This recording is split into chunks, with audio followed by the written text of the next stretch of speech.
Hello, everybody, and welcome to the October 4th, 2018 edition of the Ephrom Josine Show.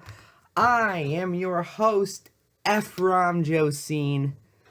And ladies and gentlemen, the Brett Kavanaugh vote is officially tomorrow or maybe the day after. They may have moved it back another day. I don't know.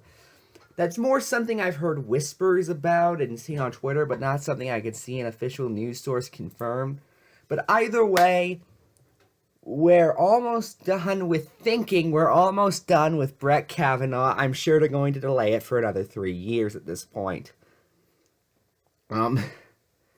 Mark my words on that, unless it doesn't happen and they actually do vote on him. But anyway, the thing that delayed it this latest time was that Brett Kavanaugh officially got an investigation by the FBI. Now, this investigation, mind you, and I'm going to put this in the nicest way possible, was a complete sham. It didn't interview Kavanaugh once. It didn't interview Ford once. It didn't interview any of the other people who accused him once. It didn't even interview the vast majority of testimonies against him or friends of the supposed victims once. Instead, it just sort of looked at his calendars and weaseled around for a while. Now, I would like to break down the FBI report, but the problem is, I don't have it. And neither does anyone else unless you're a senator, because that's the only people who are going to read this report. And even then, they are only getting a few hours to read it before being forced to vote on Brett Kavanaugh. Now, can I just say, this entire thing strikes me as very suspicious. That such an atrocious attempted investigation was done by a body that is known for being one of the farthest right entities in the government. The FBI and the CIA are known for its conservatism, or in the case of the CIA, neoconservatism.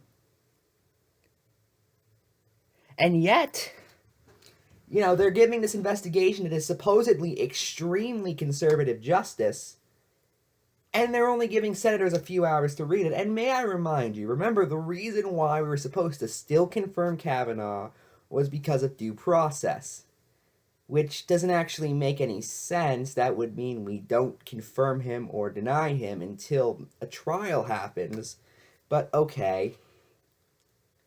This is the due process they wanted. 100 people get 2 hours to read a report. And again, it's not going to change any of their minds. We covered it on Monday, and I wrote it on the Ephrom report in my latest column on Ephrom report at ephromjosine.blogspot.com. But Lindsey Graham, Republican senator who was praised for his awesome speech in defense of Brett Kavanaugh, said it doesn't matter what the FBI finds, he's still voting for him.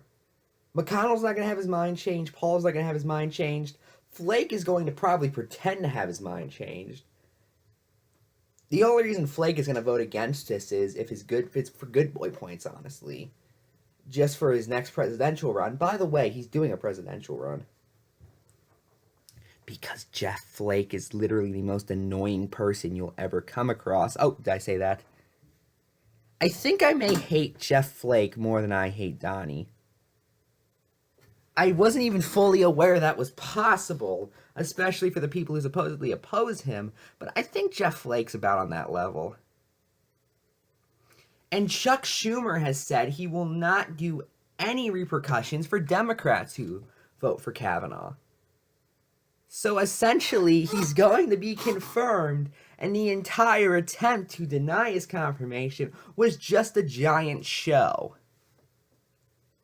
But hey, look on the bright side, because Brett Kavanaugh has very low approval. The people, hopefully, will remember this.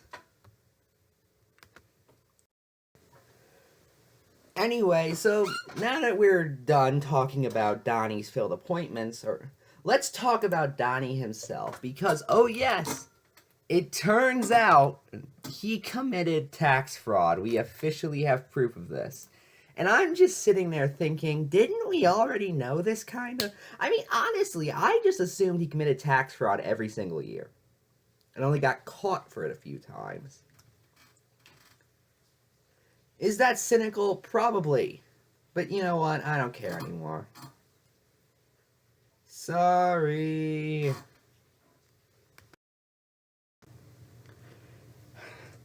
I mean, this is the man who didn't once release his tax returns during the 2016 campaign because he was under an audit, which, may I remind you, by the way, you only get audited when you supposedly commit tax fraud, when they expect you to commit tax fraud. He said he's audited every single year. Is that what they need to do to make sure he hasn't committed tax fraud? Probably, because he's Donald Trump.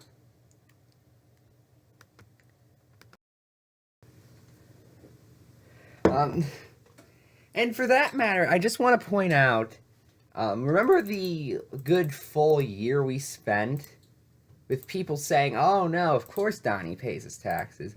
Remember when Maddaw brought what she thought was his 2005 taxes on her show, and it didn't actually have as much as she thought it did, and that was proof that Donald Trump is a virtuous man who has never committed any sort of tax crimes. And now we know he has. Whoops. I'm sorry, maybe I'm getting a little cynical again. But, I don't know, after following politics for around 6 years, when the national conversation becomes, hey, should we re-elect Donald Trump? I get a little skeptical of everything.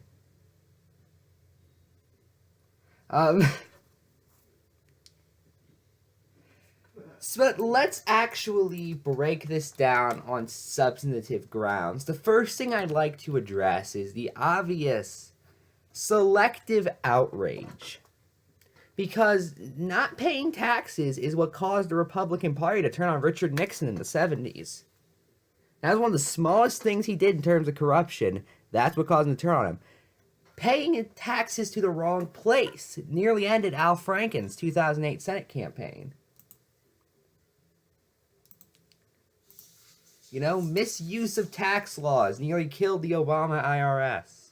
Or at least supposed misuse of tax laws that had been going on since the Nixon administration.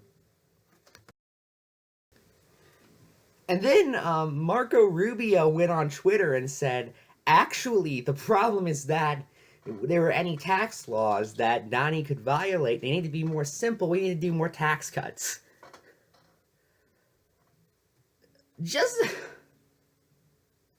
I thought this was the party of law and order. Wasn't that their thing during the 2016 campaign? Now, because people are breaking the law, we should just get rid of it. This is the party of anarchists.